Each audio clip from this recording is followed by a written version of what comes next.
En esta ocasión vamos a ver cómo podemos nosotros trabajar para que desde Unity podamos conectarnos a un servicio web realizado en WCF. WCF, para poder usarse, tiene que tener otros requisitos también instalados, como el Visual Studio, y vamos a demostrar no solamente cómo hacer el servicio WCF, sino que vamos a demostrar cómo crear una base de datos, cómo crear una tabla en esa base de datos para trabajar con eso. Para que este vídeo pueda ser sacado provecho, ustedes necesitan tener instalado por lo menos 6 cosas que he colocado aquí. Primero, el SQL. El SQL Server, en este caso, porque estamos trabajando con herramientas de Microsoft, y SQL Server es más fácil conectarlo con el WCF porque es un producto de Microsoft, y como es un producto de Microsoft, hace que la conectividad sea más rápida, más efectiva, más probada, más robusta. Se puede usar cualquier otro manejador de base de datos, pero usar otro manejador de base de datos implica conseguir el driver para él. Importante en nuestra ocasión de hoy es tener instalado el Management Studio. El Management Studio es la interfaz gráfica del SQL Server, que nos permite crear la base de datos gráficamente, crear la tabla gráficamente, consultar si se está registrando algo gráficamente, y así no tener que practicar en las sentencias SQL que no son parte de esta sesión. También hay que tener instalado el Visual Studio, preferiblemente la versión Enterprise, que es la más completa. Hay muchos componentes específicos de esta instalación, especialmente cuando se usa la versión 2017. Esos componentes yo los he enlistado aquí. Más adelante voy a entrar en detalle. También es importante tener las herramientas de Entity Framework versión 6, así como también la herramienta administradora de paquetes NuGet, que permiten descargar paquetes desde internet. Vamos a ver ahorita para qué nos va a servir eso. Tiene relación con el Entity Framework. También hay que tener instalado las librerías y las plantillas WCF para el Visual Studio, las cuales aparecen como componentes específicos. El IIS Express, que será nuestro servidor web. Podemos usar la versión IIS completa.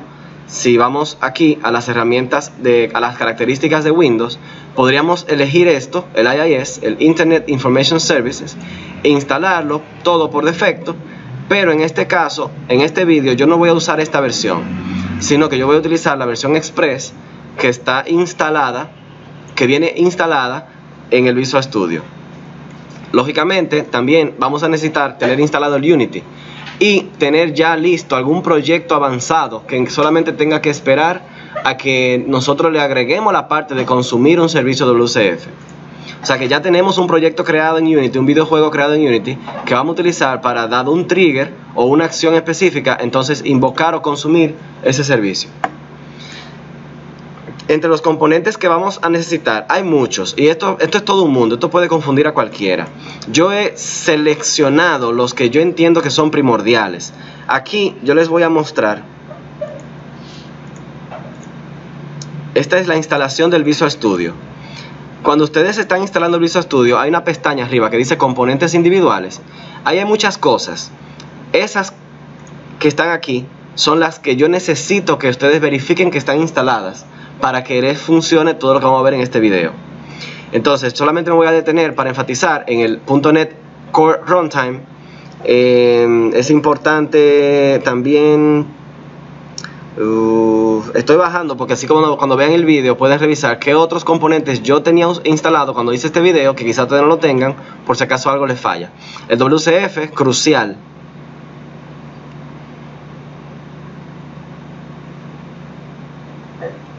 Nada de eso. El Unity, el administrador de paquetes NuGet, el diseñador de clases, que no se selecciona por defecto, hay que marcarlo.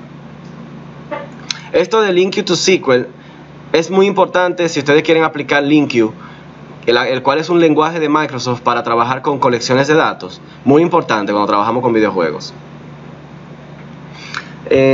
También está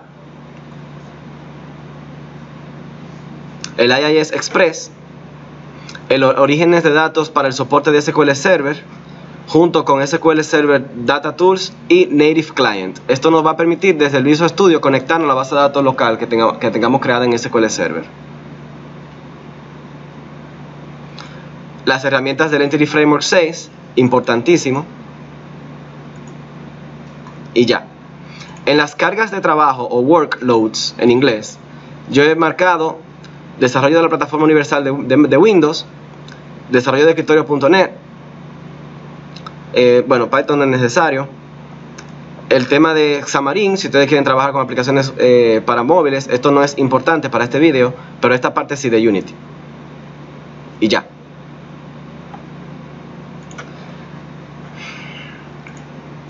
Ok, entonces, estas dos carpetas que he colocado aquí son dos carpetas, dos truquitos que hay que tener en cuenta. El primero nos va a permitir generar las clases proxy de nuestro servicio web para poderla copiar en nuestro Unity. Y esto de aquí es el DLL, es la librería de MonoDevelop de la versión 2.0 del .NET, del framework del .NET, para poder en Unity consumir servicios WCF. Esos dos archivos son importantes para la parte del cliente. Entonces, el primer paso es crear la base de datos. Nos ubicamos en el Microsoft SQL Server Management Studio.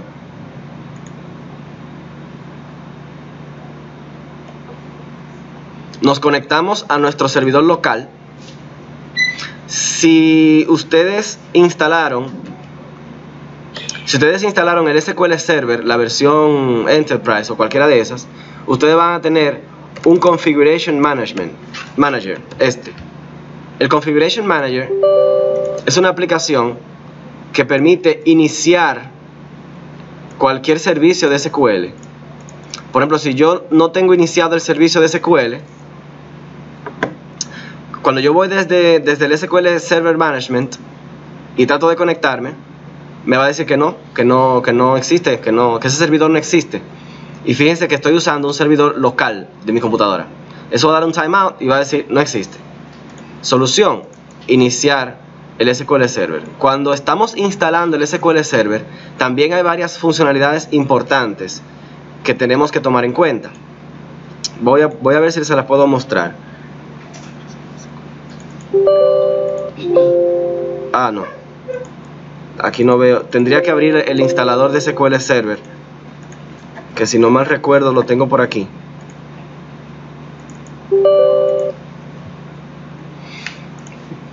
Cuando ustedes están instalando el SQL Server, ustedes van a abrir este instalador. Aquí en instalación van a elegir esta opción y van a poder entonces seleccionar. Voy a ver si puedo seleccionar paquetes. Tools, System, no lo veo. Mantenimiento, Repair, Remove, no, nada de eso. Bueno, Advanced, no. Bueno, cuando ustedes están instalando un SQL Server, hay varias opciones importantes que tienen que elegir. Voy a ver si puedo llegar rápidamente a ese Feature Selection que está aquí abajo. Ah, mira, ahí me permite seleccionar. Entonces, cuando yo estoy instalando el SQL Server, tengo que elegir el Database Engine Services, que es el motor. Debo de seleccionar el Client Tools Connectivity y debo instalar, bueno, el SDK es opcional. Entonces, cuando yo lo estoy instalando, yo debo de, bueno, yo acostumbro a poner aquí abajo una carpeta que no sea en el disco C, sino que sea una carpeta ubicada en una partición separada, para cuando si se me daña mi computadora o si tengo que formatear la computadora, por lo menos no se me dañen, no se me borren las bases de datos, los archivos de las bases de datos. Esos son los archivos de la base de datos que yo vaya a crear. Entonces eso es muy delicado, porque si se borra eso, te perdió la base de datos. Si no hice un backup de ella, se fue a pic. Entonces yo, cuando instalo la instancia, yo elijo aquí por lo menos otra partición para tenerla más segura. Voy a darle aquí para ver si puedo llegar a la página que me interesa. There are validation errors. To continue, select a feature to install. Ok, bueno, voy a poner este. Ok, entonces donde quiero llegar es a la parte de la bueno, el nombre de la instancia no importa, lo voy a poner prueba. Pero donde quiero llegar es aquí, en el There are validation errors. The instance ya está en uso. prueba es que ya tengo el servidor instalado, entonces me está dando un error. Pero como esto es solamente una demostración, yo lo quiero llevar hasta aquí, hasta la parte donde uno le dice el tipo de seguridad que quiero usar. Los servicios, yo acostumbro a ponerlo manual para yo controlar, para que cuando yo reinicie mi computadora no se me ponga lenta subiendo todo lo de SQL Server si yo no voy a trabajar con SQL Server. Entonces yo lo pongo manual y por el Configuration Manager yo lo inicio manualmente para que la computadora no se me ponga lenta al iniciar, es esto. Entonces, aquí está la parte donde quería llegar, que es la parte del modo de autenticación. Si ustedes eligen Windows Authentication, quiere decir que para conectarse al SQL Server, como me conecté yo aquí, ustedes tienen que utilizar el Windows Authentication, o sea, el usuario de Windows local y la clave que usted tenga de su usuario de Windows local. Si por el contrario ustedes le dan un Mixed Mode, ustedes pueden crear una clave para su cuenta de System Administrator o la cuenta SA, como le llaman aquí en SQL Server, pero también pueden crear otros usuarios que no están en Windows. Entonces esto permite como más flexibilidad, porque uno en el modo mixed o combinado, uno puede usar tanto los usuarios del Windows donde está corriéndose ahora, como usuarios propios que hayamos creado en SQL Server para un fin en particular. Eso quiere decir que yo puedo crear un usuario y una clave para una aplicación en específica y asignarle permisos específicos a ese usuario y no tener que interferir con los usuarios del sistema de SQL Server. Entonces yo recomiendo ese modo, poner una clave de esta forma y ya ahí se instala. Eso es lo único que hay que tomar en cuenta a la hora de instalar SQL Server. Ya, voy a entonces conectarme. Y aquí entonces expando la carpeta de bases de datos. Lo primero que yo voy a hacer es que voy a crear una nueva base de datos. A esta base de datos le voy a poner un nombre. Por ejemplo, le voy a poner base de datos ISC 210. Le voy a dar OK. Esta base de datos no tiene tablas, está vacía. Yo voy a darle clic derecho, nueva tabla, y voy a ponerle a la tabla un nombre, dependiendo de qué es lo que yo quiero guardar. Por ejemplo, si ustedes quieren guardar, qué sé yo, high scores sí, los high scores, vamos a ponerlo en español, records, o ¿cómo se llama en español? Records. Podríamos tener un record, sea un ID tipo entero. Un record podría tener un nombre del jugador. Voy a poner aquí en varchar de 50 y bueno, se me fue una F.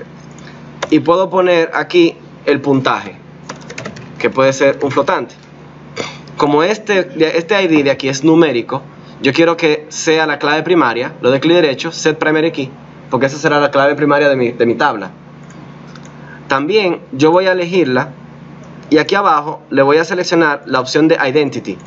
Identity permite que cada vez que yo guarde un registro se le asigne un ID automático, secuencial.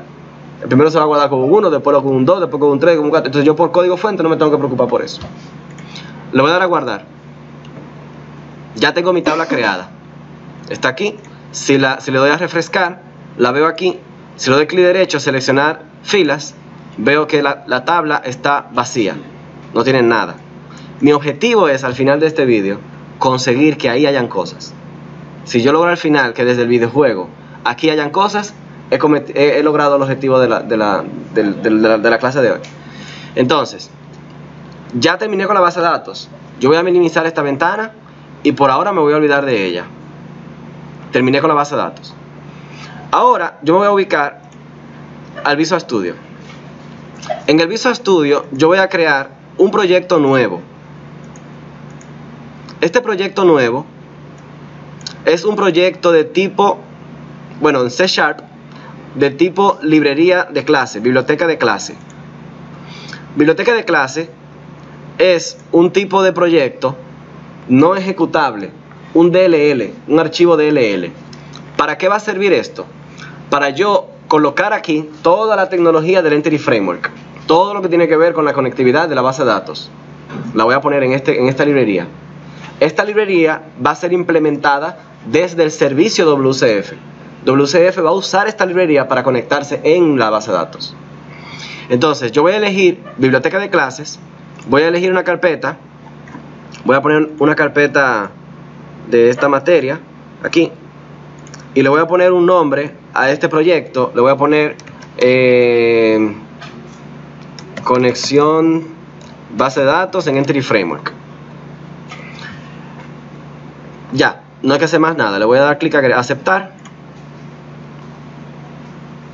Y como es un proyecto de tipo librería de clases, él siempre crea una clase vacía. Esa clase vacía a mí no me interesa.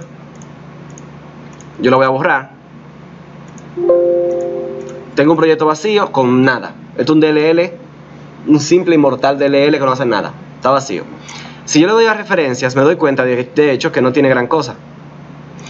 Yo ahora voy a añadirle al proyecto un nuevo elemento. Y aquí es donde viene la parte del Entity Framework. Si usted instaló la librería del Entity Framework o las herramientas del Entity Framework, cuando usted le da clic a nuevo elemento, usted va a encontrar donde dice datos. Bueno, también está aquí, lo pueden buscar aquí. Pero en la categoría datos, está el tipo de elemento ADO.NET Entity Data Model. También se conoce comúnmente como EDMX, porque esa es la extensión del archivo que se crea, un archivo .edmx. El EDMX es un Entity Data Model, es un archivo que guarda información de la base de datos, las tablas de la base de datos, las clases de esas tablas de la base de datos, todo lo que tiene que ver con la conectividad hacia la base de datos.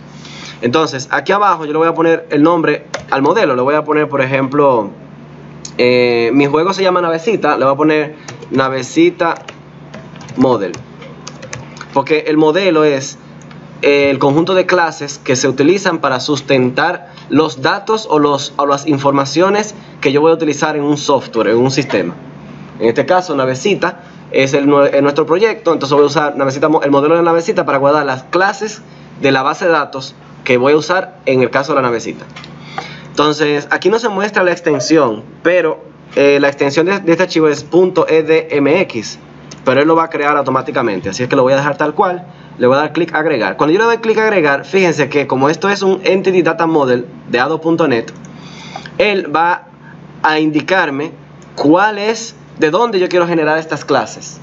Recuerden que el objetivo de esto es que esa base de datos que tenemos aquí, con esta tabla que tenemos aquí, traerla al código C# para yo poderla manipular, para yo poder crear un objeto nuevo, para yo poder buscar una lista de esas cosas, para yo poder modificar un objeto nuevo, en fin, para yo programar. Entonces me está preguntando, esas clases que se van a generar, ¿qué esquema tú quieres seguir? Hay un esquema que se llama Code First. El Code First dice que yo codifico, yo creo el código fuente en C# y él me va a generar la base de datos partiendo de ese código.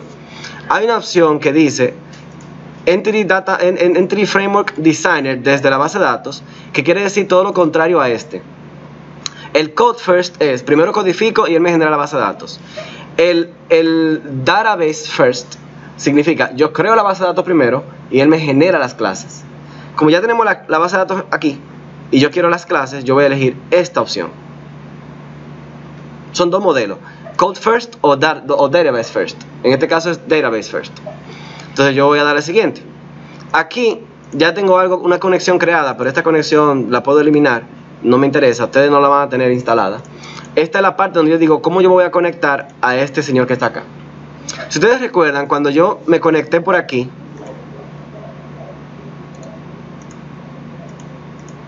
yo puse aquí el nombre del servidor, que es esta máquina local.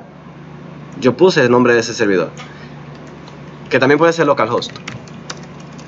También puede ser localhost o 127.001. Funciona de cualquier forma. Pero bueno, nosotros usamos así y nos conectamos. Aquí yo tengo que hacer lo mismo. Voy a crear una nueva conexión. Voy a elegir aquí Microsoft SQL Server. Aquí es la parte, aquí está el truco de si usted utiliza otro navegador que no es SQL Server. Si usted es un usuario de Oracle, por ejemplo, o un usuario de MySQL, o un usuario de cualquier otro manejador de base de datos, usted tiene que tener aquí en esta lista el driver de ese manejador de base de datos. Y eso puede ser un problema, porque hay que ir a la página del fabricante, del desarrollador de ese manejador de base de datos, descargar la librería para el Visual Studio, instalarla y ahí le va a salir. Y solamente en este paso ustedes pueden durar muchas horas. Entonces por eso SQL Server ya está resuelto. Ya está aquí, aquí yo nada más le digo aceptar. Y él me pregunta, ok, ¿cuál es el servidor y qué autenticación tú quieres usar? Yo voy a hacer exactamente la misma que usé para conectarme por aquí abajo. Le voy a dar copy paste. Le puedo dar a actualizar si yo quiero que él me genere, que él me descubra en la red local cuáles servidores tengo. Si yo tengo un servidor, otra máquina que está en otro lugar que no es esta, que está en mi propia red, y lo doy a actualizar, él lo encuentra y me lo pone ahí. Esto solamente funciona si en el Configuration Manager yo inicié el servicio SQL Server Browser. Si yo no elijo el browser, no va a hacer esa búsqueda. Entonces, elijo autenticación de Windows, pero yo puedo también elegir la autenticación de SQL Server y poner aquí el usuario que yo haya creado y la clave que yo le haya puesto, si fue mi caso. Yo puedo aquí en la base de datos, en la seguridad del servidor, yo puedo agregar logins aparte del SA y aparte del mmoronta, que tiene que estar por ahí.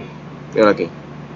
Yo puedo agregar logins nuevos y a esos logins yo lo puedo relacionar con la base de datos si yo quiero.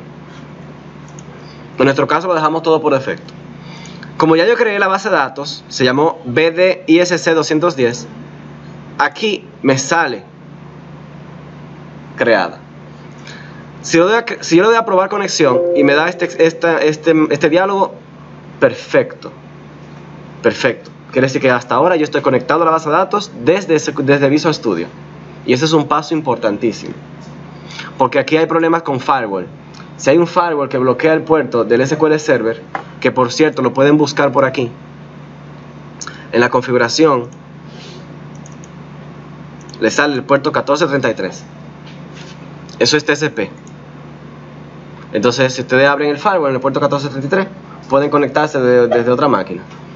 Por ejemplo, si yo vengo aquí, no, aquí no. Si yo vengo aquí,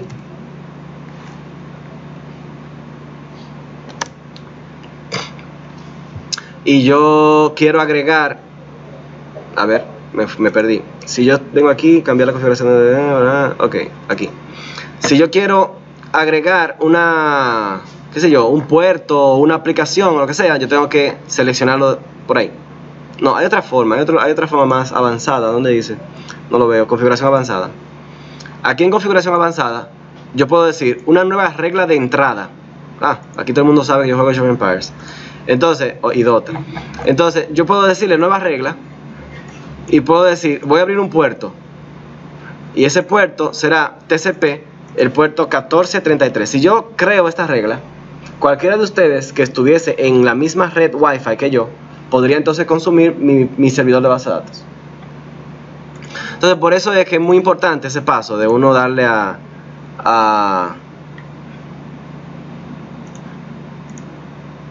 probar la conexión. Porque si te dice a ti que fue exitoso, quiere decir que te pudiste conectar y que no hay problema con firewall y que el servidor está en línea y que está todo en orden y que la clave fue correcta. Son como que muchas variables que tienen ahí. Bueno, yo le voy a dar a aceptar.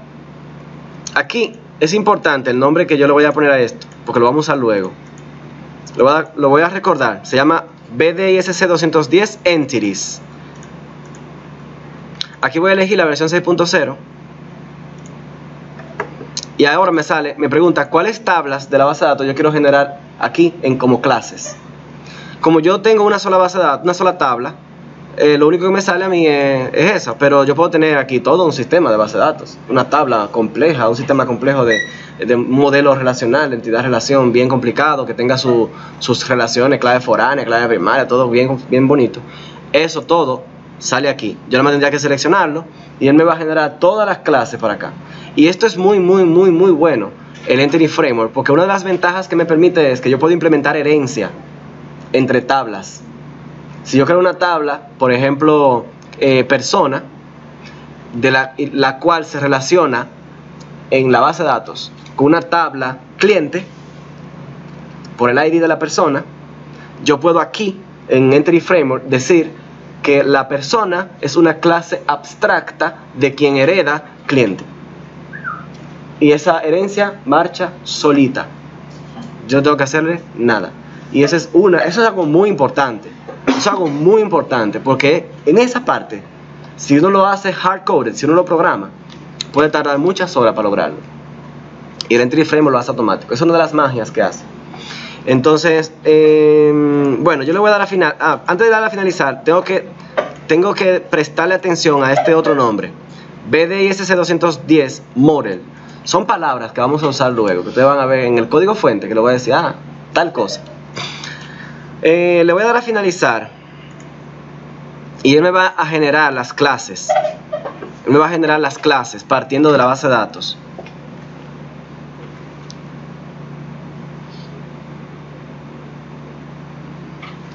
Aquí él se conecta a la base de datos, él chequea las tablas que tiene, los campos, los atributos que tiene, descarga esas cosas, genera el código C# con esas clases y me pone un diagrama como este que ven aquí.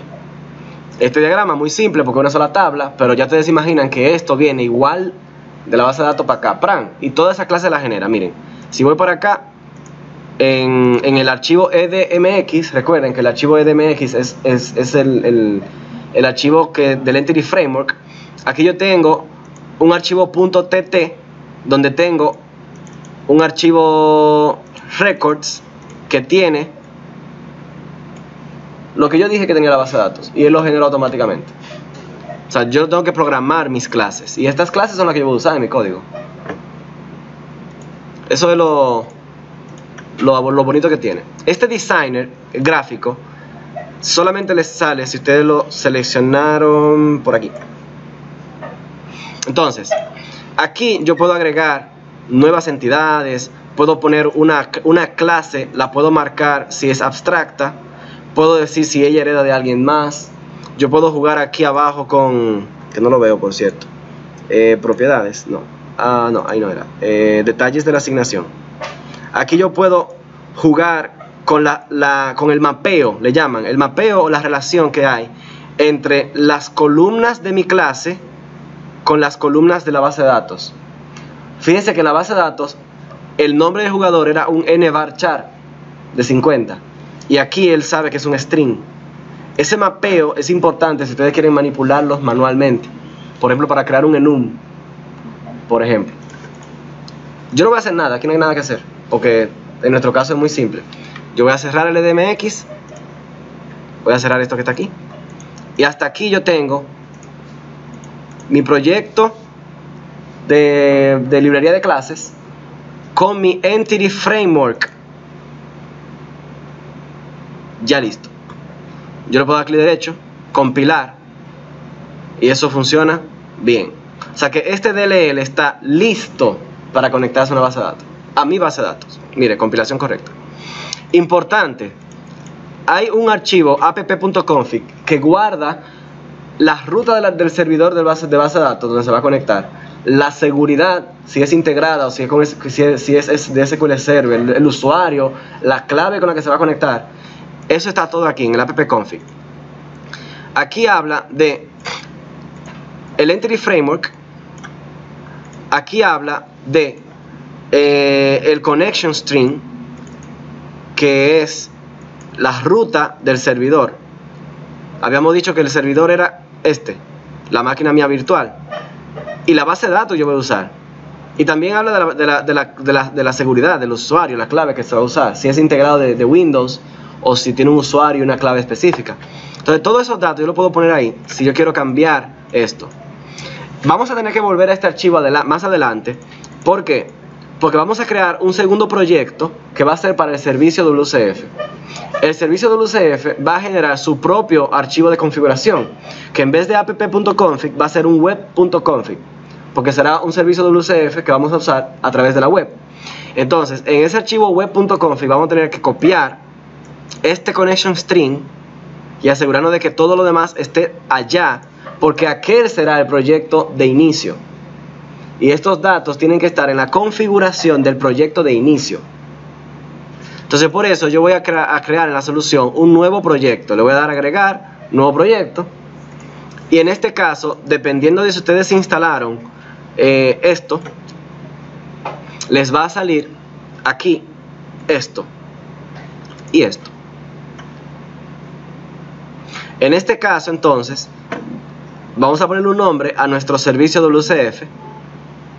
Lo podemos guardar como una subcarpeta del proyecto de librería de clases que creamos ahorita, o podemos crearlo aquí afuera. Yo voy a crearlo aquí afuera y le voy a poner aquí servicio navecita WCF. Ese es mi proyecto de WCF que yo voy a utilizar para el videojuego navecita. Entonces le voy a dar a aceptar y él va a generarme un proyecto nuevo de WCF. Fíjense que aquí en referencias hay un archivo muy importante que es el system.service_model. El service model es la librería que permite conectarnos a través de WCF. Esta librería es exactamente la misma librería que nos va a hacer falta copiar en Unity para que Unity pueda conectarse al servicio WCF. Como Unity no está creado para trabajar con WCF, tenemos que copiarle manualmente la librería al proyecto que vayamos a trabajar. En este caso, el proyecto de navecita. Entonces, el siguiente paso es cambiarle el nombre a este servicio estándar que se llamó Service One. Yo tengo aquí una interfaz. Los que conocen el paradigma del paradigma orientado a objetos saben lo que es una interfaz. Yo voy a cambiarle el nombre a la interfaz y le voy a poner servicio navecita. Me pregunta si quiero cambiarle el nombre al código, le digo que sí. Lo abro y veo que la interfaz también se llamó de otra forma. Esta interfaz obliga la implementación de dos distintas acciones: get data y get data using data contract. Estas son acciones estándares que se crean con un servicio nuevo, no son las que vamos a usar. Vamos a crear otra, vamos a crear registrar record y obtener records. Vamos a crear esas dos acciones. Entonces vamos a tener que volver aquí ahorita para hacer ese cambio. Voy a guardar todo. El segundo cambio que vamos a hacer es cambiarle el nombre al servicio, porque yo le cambié el nombre a la interfaz, no al servicio. Entonces yo voy a ir al servicio, clic derecho, cambiar nombre, y le voy a llamar aquí servicio navecita. Fíjense que él cambió en esta segunda ocasión el nombre del archivo, pero no me cambió el nombre de la clase, tengo que hacerlo yo. Vengo aquí y digo servicio navecita, que implementa la interfaz servicio navecita. Eso sí lo cambió. Esto luego lo vamos a borrar para poner las acciones que queremos que haga el servidor. Entonces vamos a guardar otra vez aquí. Hay algo que va a dar un error. Aquí les voy a ahorrar muchas horas. Yo voy a ir a este proyecto, a este archivo. Voy a ir a este archivo. Si yo le doy doble clic a ese archivo, lo que él me abre es el archivo .cs. Si le doy clic derecho y le doy a abrir, me abre el archivo .cs. Si yo le doy clic derecho y busco cualquier cosa como ver código, él me manda el mismo archivo CS. Yo le cambié el nombre a este servicio, le puse, en vez de Service One, le puse servicio navecita. Yo quiero abrir el archivo que se llama, que hay un error este nombre. Yo voy a buscar el archivo que se llama servicio navecita.svc. Yo quiero irme a ese archivo, no al C#. Por eso esto yo tengo que abrirlo manualmente desde el navegador, desde el explorador de Windows. Me voy a ir a la carpeta donde yo creé el servicio navecita y voy a encontrarme el archivo SVC. Esto es un truco, aquí uno dura horas para dar con esto. Clic derecho, editar con Notepad, y aquí yo voy a cambiar el nombre Service One, que ya no es, por servicio navecita. Y eso ustedes me van a agradecer que yo se lo haya dicho en este video. Entonces voy a darle guardar. Bien. Ya. Así como está, este servicio debe de compilar. Ahí está. Y si yo lo ejecutara, también debería ejecutarse. Pero yo no lo voy a ejecutar.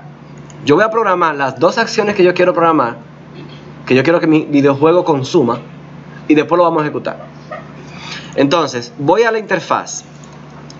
Fíjense que cada acción tiene arriba una etiqueta, eso le llaman etiqueta, que se llaman Operation Contract. La interfaz tiene una etiqueta que se llama Service Contract. Yo voy a cambiar esto. Voy a decir, no, yo quiero una función que me retorne un booleano. Puede ser un booleano, un entero, un string, o puede ser también la clase misma de la que se generó del Entity Framework, que era records. Puede ser. Vamos a poner un booleano. Le voy a poner aquí registrar nuevo record. ¿Qué yo quiero cuando yo voy a registrar un nuevo record? Un string con el nombre del jugador y un flotante con la puntuación o con el puntaje. Punto y coma, porque esta es una interfaz. Aquí yo no implemento código. Aquí yo marco lo que yo quiero, lo que yo debo de obligar a la clase que implemente. Entonces, como la tabla records necesita tres cosas, el ID es identity, se genera solo. El nombre del jugador y el puntaje. Entonces yo recibo por internet el nombre del jugador y el puntaje. Aquí en esta otra vamos a poner que queremos retornar una lista de algo. ¿Y qué es esto? Esto es la clase del Entity Framework, una lista de records. Pero el record es una clase que yo generé aquí.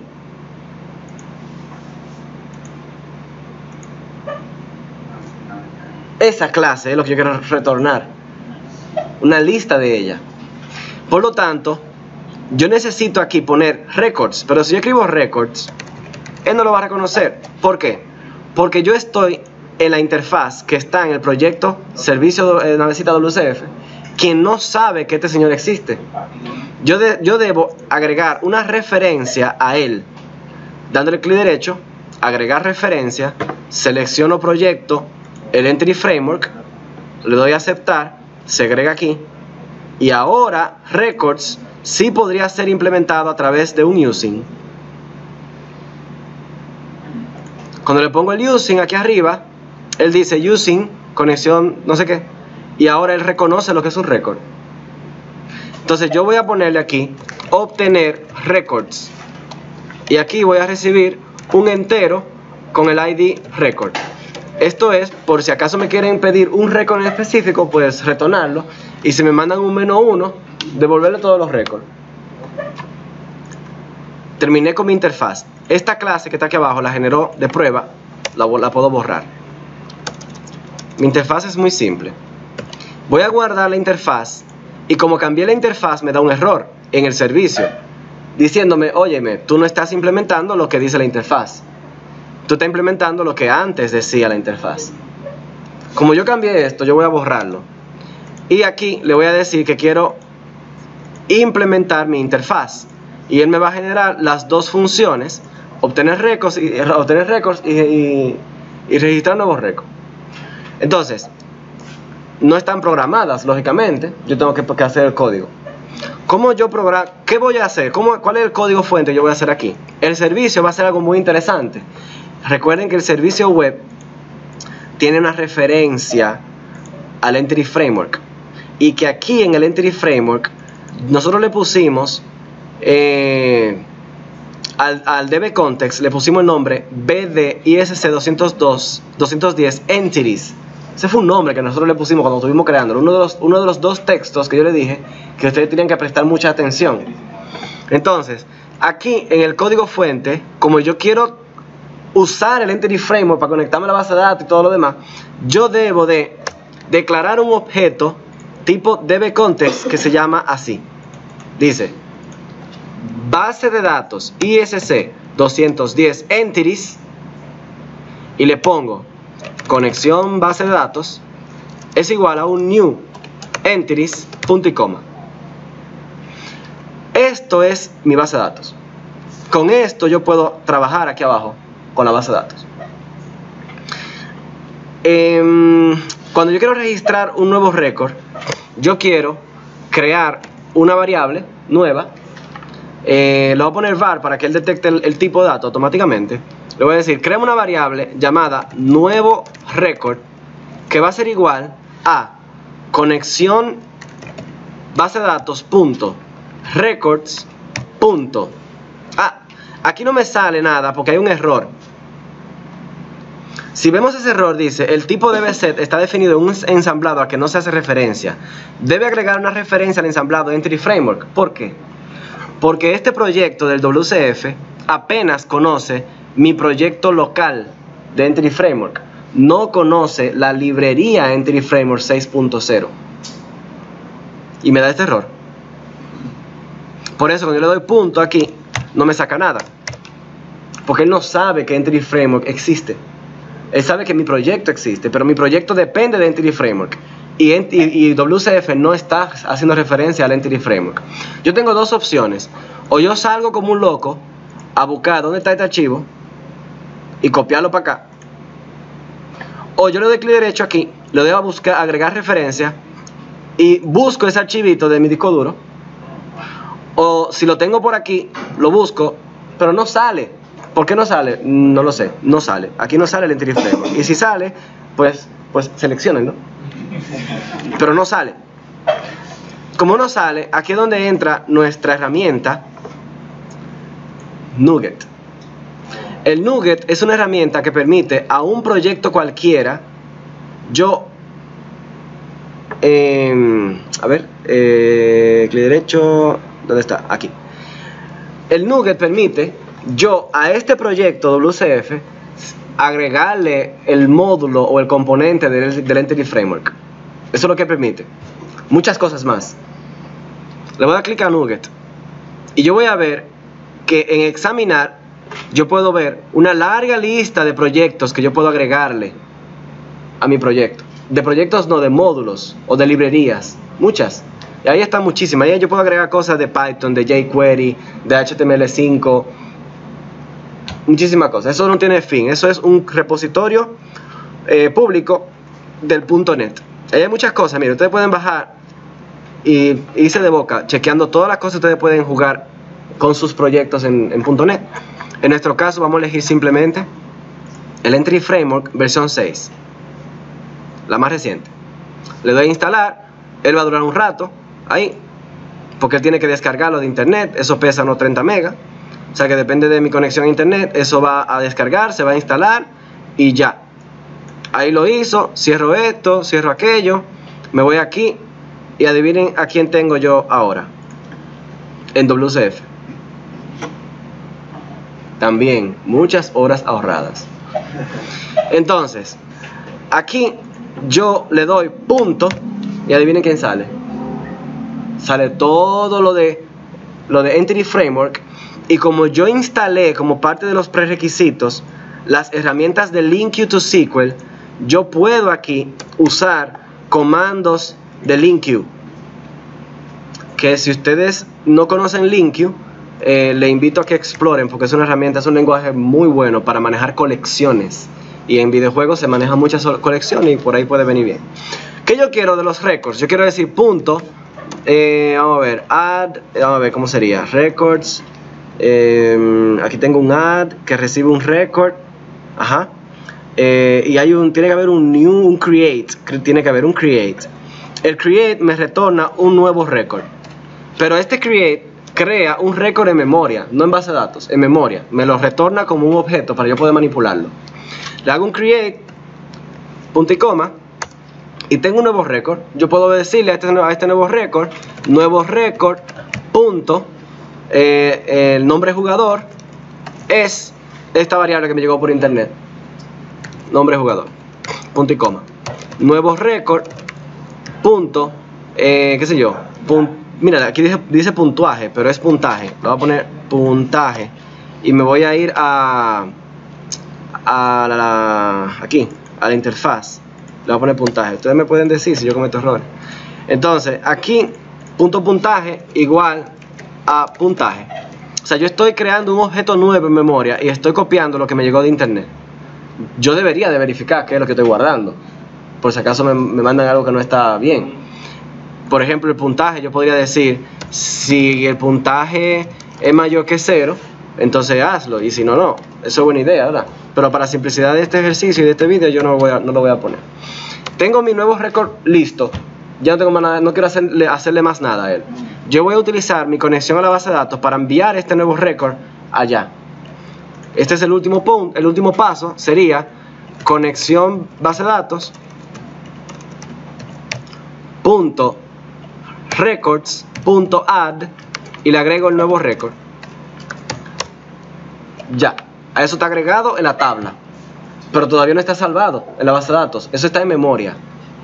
Ahora me hace falta decir un save changes para confirmar ese cambio para que se vaya a la base de datos. Si yo aquí, si está todo bien hasta ahí, yo puedo dar un return true, porque eso espera un booleano. Si yo quiero, puedo poner todo esto en un try catch para retornar un falso. Eso quiere decir que si hubo algún error en algún momento, él me va a retornar un true, y si no, bueno, ahí va. Ahí te lo entienden el código. Eso por si pasa algún error. ¿Y qué error puede haber? Ah, yo no sé. Que no se haya podido conectar a la base de datos. Puede ser un error. Que porque el servidor se cayó, porque la clave la cambiaron. Hay millones de razones por las cuales podría fallar. Entonces es bueno poner un try catch y poner un return false si hay un error. Simple. Voy a darle a guardar aquí. Y vamos a terminar este de acá, que es el de obtener. El de obtener es ligeramente más sencillo. Aquí yo voy, de maldad, voy a usar un lambda expression para confundirle a ustedes la cabeza. Yo voy a decir return conexión base de datos punto records punto where, donde quiero una variable record tal que el record punto ID sea el ID record que me están pidiendo por internet o el ID record -1. Eso quiere decir que si a mí me mandan un -1, él me va a retornar todos los records. Si no es un -1, entonces me va a traer el record que tú me estás pidiendo. Esto da error por temas de conversión, porque se espera una lista, esto retorna una expresión link, yo le digo un punto to list y problema resuelto. Ahí está. Eso que está ahí, busca en la base de datos el reguero de récord y me lo retorna en una línea. Esas son las magias que conseguimos al usar Entity Framework, al utilizar Lambda Expressions y al utilizar LINQ. Esta es una función LINQ. Que eso, si ustedes quieren aprender LINQ, ustedes pueden ahí decir, bueno, no lo va a complicar la vida. Vamos a ver, entonces, hasta aquí ya yo tengo mi servicio listo. Hay solo una sola cosa que falta para que esto funcione perfectamente. Y es, aquí en el Entity Framework, yo tengo un app config que guarda los datos sobre la conexión a la base de datos. Este servicio es el que se va a ejecutar. Aquí hay un web config que tiene otras configuraciones. Yo debo de garantizar que los datos que se necesitan para conectarse a la base de datos estén en el web config. Por ejemplo, aquí yo veo que hay un config section que dice Entity Framework, que también lo veo aquí. O sea que esa parte está bien. También yo veo aquí que hay un hijo en este XML que se llama Entity Framework, que tiene 1 o 2 hijos más. Que cuando voy aquí, lo veo por acá. O sea que eso está bien. Pero falta el connection string. Sin el connection string él no va a saber cuál es el servidor, ni la clave, ni nada. Yo me tengo que llevar eso para allá. Le hago un copy paste, le doy a guardar, compilo la solución completa para verificar que no hay ningún error, y luego solo falta indicar que yo quiero que se ejecute este proyecto por defecto. Si se dan cuenta, yo tengo dos proyectos. El que creé primero es el que él marca por defecto, por eso está en negrita. El que yo creé de segundo no es el que está por defecto.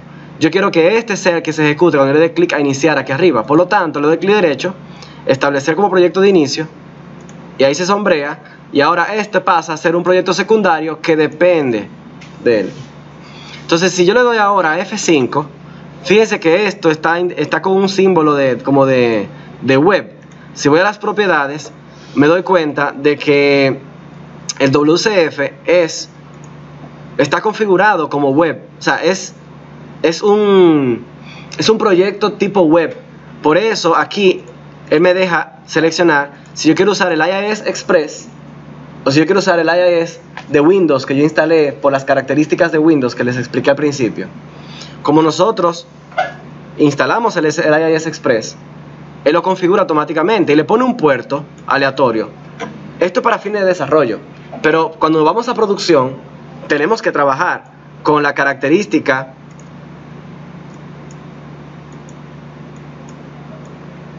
IIS,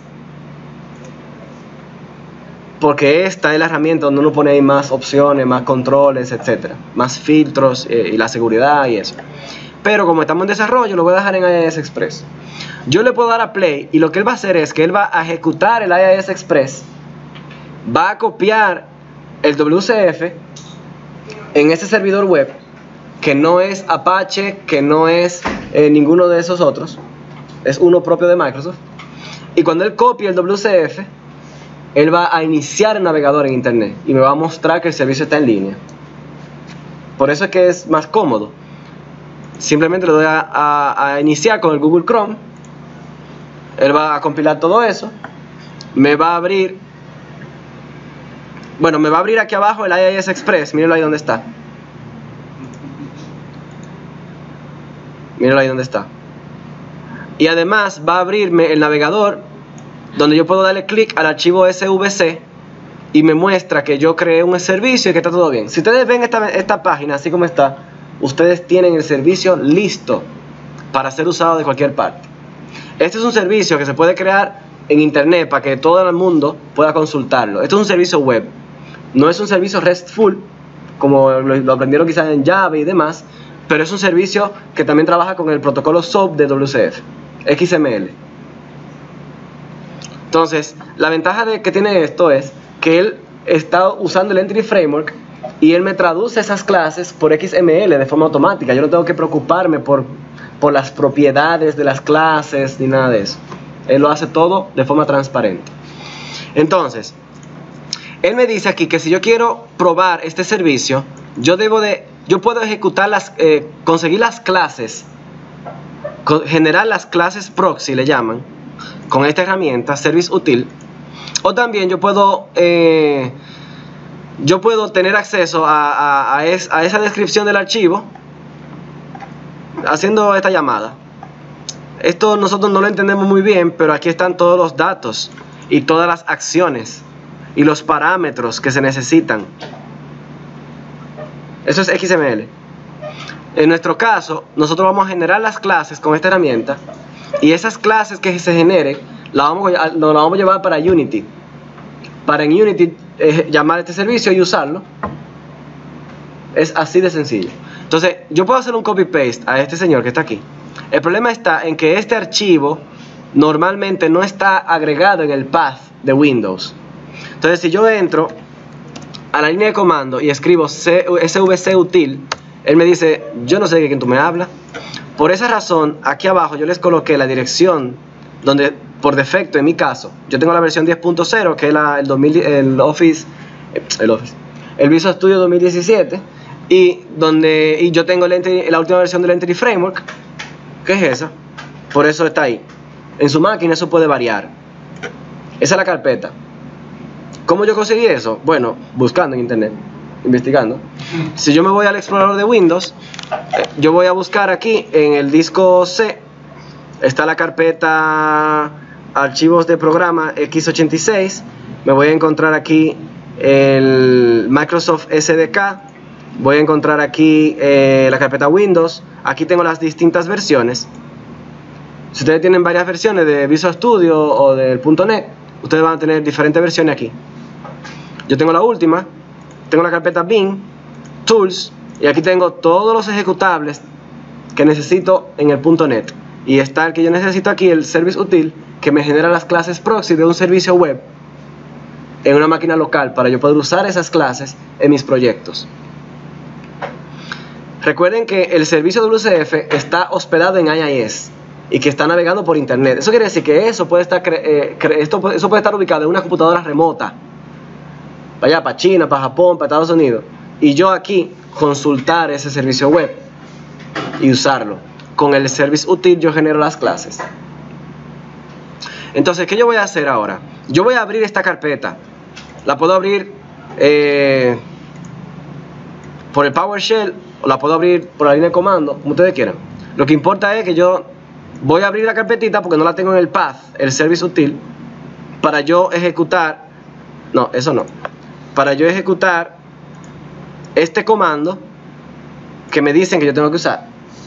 Ese comando va a utilizar este servicio, descargar las clases y generar las clases en .cs. Si yo ejecuto esa línea aquí mismo, yo digo /service util espacio y le pongo eso, le voy a dar ahí un copy paste y le doy a enter, él me va a generar esas clases en esta carpeta del sistema. Yo no quiero eso. Yo quiero que él me la genere en una carpeta mía, propia, temporal. Entonces yo voy a irme al explorador de Windows. No sé cuántas ventanas tengo abiertas ya. Y voy aquí a crear una carpeta. En el disco Z le voy a poner TMP, de temporal. La quiero generar ahí, en ZTMP, ¿verdad? Yo voy aquí al PowerShell, le digo /d, dos puntos. Eso quiere decir, expórtalas en el directorio. Y le digo z, dos puntos, /temp. Cierro la comilla, le doy a enter. Él se conecta por internet, descarga lo que sea que tiene que descargar. Y en este caso me generó una sola, porque nada más hay una sola clase. Si yo abro este archivo, me voy a encontrar ahí con un archivo que se generó automáticamente, que tiene todo lo que yo necesito para conectarme al servicio web.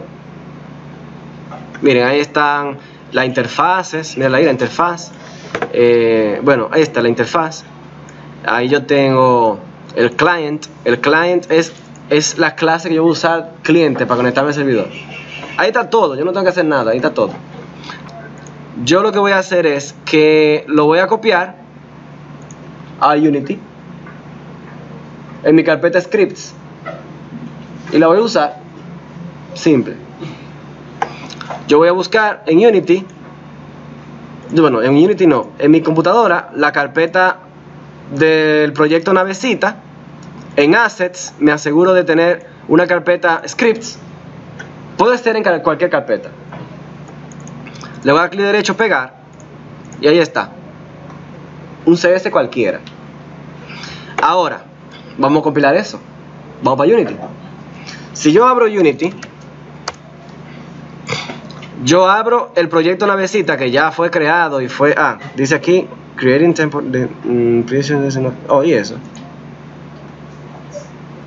No sé por qué me dio ese error, pero bueno, aquí estamos.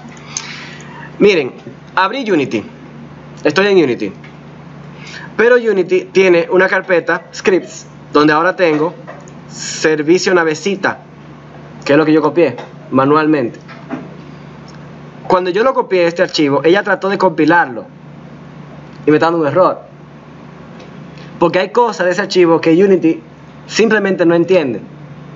Una de ellas es Service Model, la librería de .NET que me permite conectarme a un servicio WCF. Eso es lo primero que ya lo conoce. Entonces, para yo resolver ese problema, yo voy aquí en Unity, crear una carpeta nueva que se llama Plugins. Esta carpeta del sistema no se puede cambiar, tiene que llamarse así, Plugins. Y aquí en Plugins yo voy a copiar la librería Service Model, que si recuerdan en el Visual Studio yo les había hecho referencia a Service Model. Ese DLL yo lo necesito, pero no este, porque este es la versión, esta es la versión 4. Unity no es compatible con .NET versión 4. Ella es compatible con una versión limitada del .NET, la 2.0. Cuando yo voy a Unity, yo tengo que decirle a Unity que ella va a utilizar la versión 2 completa, que es la que me permite usar el Service Model. Y yo tengo que copiar la librería Service Model, la tengo que copiar en esta carpeta manualmente. Son dos pasos que tengo que dar en Unity. El primer paso, vamos a hacerlo, copiar el DLL. El DLL también se los puse aquí. ¿Cómo di con él? Investigando en internet. Entonces, eso está ubicado en su disco duro, en archivos de programa. En este caso, 64 bits Unity. Aquí tengo la carpeta de Unity. El editor tiene una carpeta data, que tiene a su vez una carpeta mono, del Mono Develop, bin mono 2.0. Y aquí adentro tengo muchas librerías más del .NET que yo puedo usar en Unity. Pero de todas esas, la que a mí me interesa es System.ServiceModel. Pero esta Service Model no es la misma Service Model que vimos ahorita, que era las 4. Esta es una que sí es compatible con Unity porque está instalada en Unity. Mira, viene con Unity. Entonces yo copio ese archivo y me lo llevo donde yo tengo mi proyecto Unity. Lo tengo aquí. ¿Cómo era? Aquí. En plugins. Ahí lo pego. Eso le permite a Unity saber que existe Service Model para conectarme por WCF. Ahora él me da otro error. Él me dice que él no sabe lo que es Task. Porque Task es una funcionalidad que se creó en una versión posterior al .NET 2.0, que ella no la entiende. Solo para cultura general, ¿qué es Task? Task es una clase genérica que me permite utilizar llamadas asíncronas a través de la web. Una llamada asíncrona permite que mientras yo estoy jugando el videojuego, yo creo un hilo aparte para hacer la llamada al servidor WCF. Entonces, no puedo usar Task porque Task es nuevo en .NET, pero yo puedo usar hilos en Unity y hacer la llamada en un hilo manualmente. O sea, la diferencia es esa: yo tendré que hacer el hilo, crear el hilo, hacer la función del hilo, llamar el hilo y jugar con él. Que si fuera con Task, eso se ahorra una serie de pasos. En nuestro caso, ¿cómo eliminamos ese error? Buscando el archivo donde da el error, que es en el archivo .cs que yo descargué del servicio web. Y cuando yo lo busco, ese archivo, bueno, le voy a dar doble clic aquí en el proyecto, le voy a dar doble clic ahí para que se abra en Visual Studio. Y como todo programador que se respeta, ¿cómo yo voy a corregir los errores que tiene? O eliminándolo o poniéndole en comentario.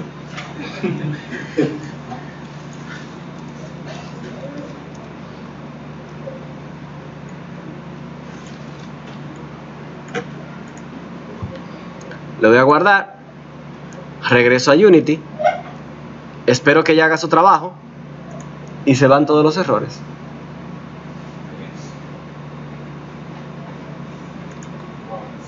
¿Qué yo he hecho? Yo he hecho muchas cosas.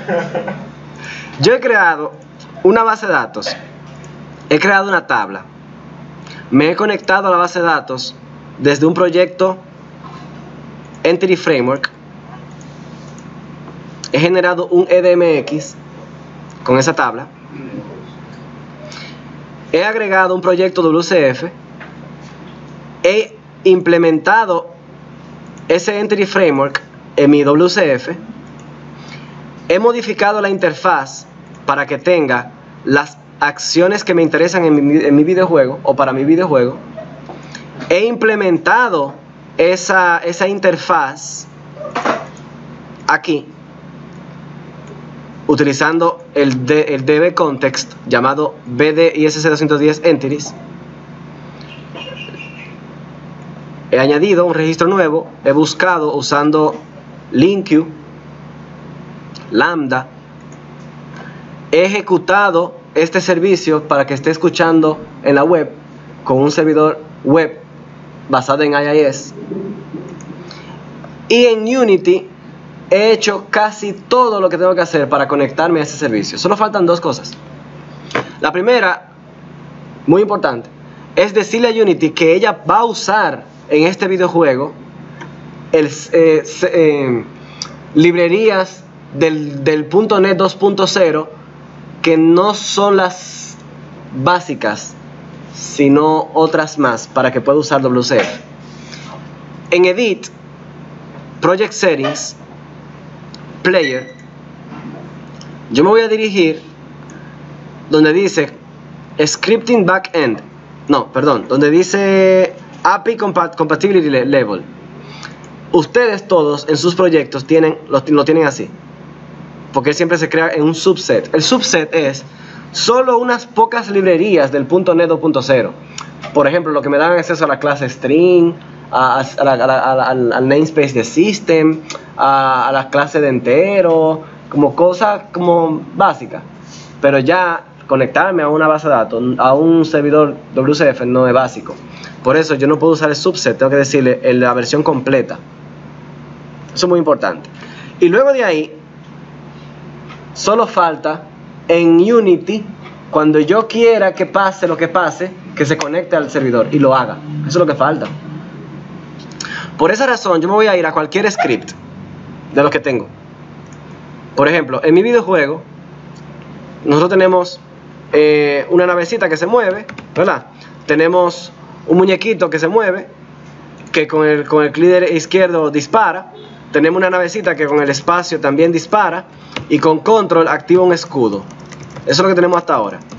¿Qué tal si yo quiero, en este videojuego, cuando yo dispare, que se guarde el récord? Es solamente para probar y para simplificarnos la vida. Cuando yo le dé espacio, que él se encargue de conectarse a la base de datos y mandar un récord y que lo guarde. Y nosotros dirigirnos de inmediato aquí, darle F5 para ver que realmente se hizo. Y que se está guardando en la base de datos allá, en el servidor que está en China. Entonces, en China, sí, porque los chinos son bien duros. Entonces, miren lo que vamos a hacer ahora. Lo que vamos a hacer es que vamos a abrir el script de control jugador. Voy a abrir ese script, control jugador.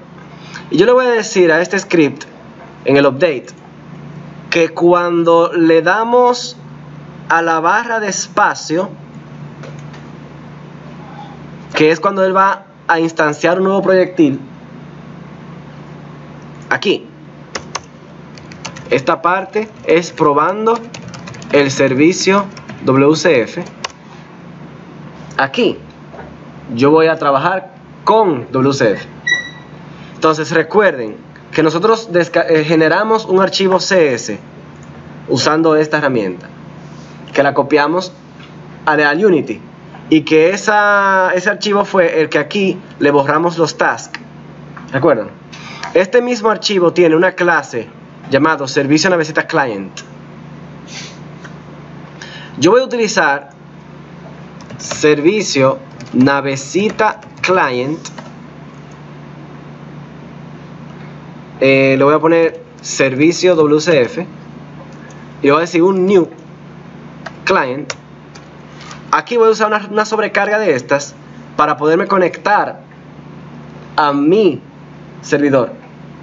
Este servidor debería tener un nombre genérico, por ejemplo www.navecita.com/servicionavecita.wsdl, que no, eso debería tener un nombre así.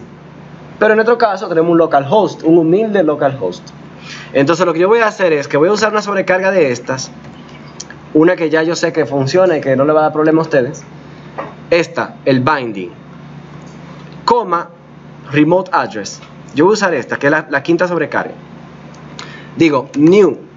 Puedo hacer un binding, pero hay un basic HTTP binding que recibe una cuantas cosas ahí, como security mode y cosas así. Yo lo voy a dejar vacía.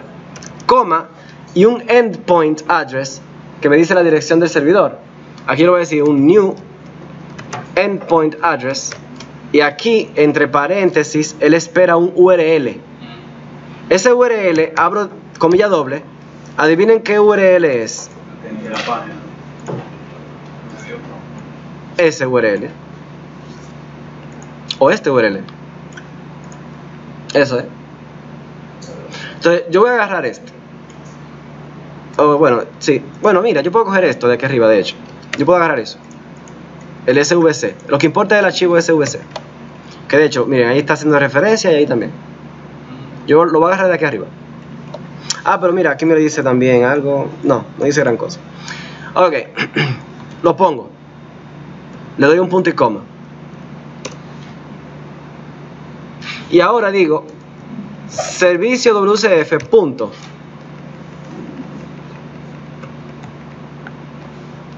Registrar nuevo récord.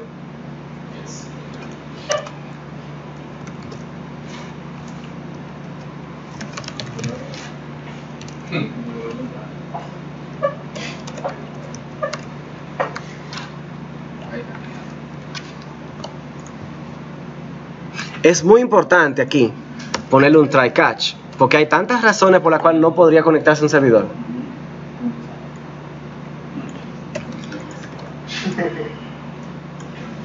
Yo no voy a hacer nada, solamente esto que está aquí va a provocar un cierto delay, un cierto retraso en mi videojuego, porque él tiene que abrir el puerto, conectarse al servidor, el servidor tiene que atender la solicitud, mandarle los datos por internet, que sabrá Dios cuántos bytes usted va a mandar, que aquí no es nada, pero puede ser que usted mande muchas cosas, y eso va a afectar, no serán 60 FPS.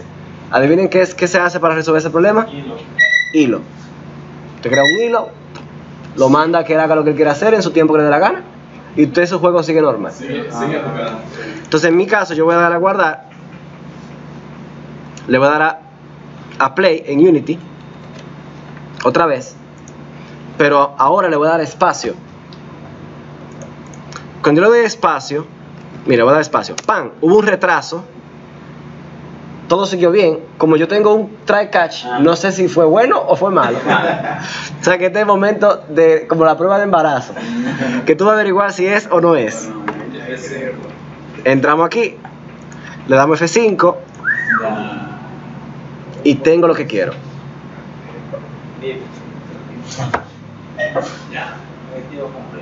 Objetivo cumplido.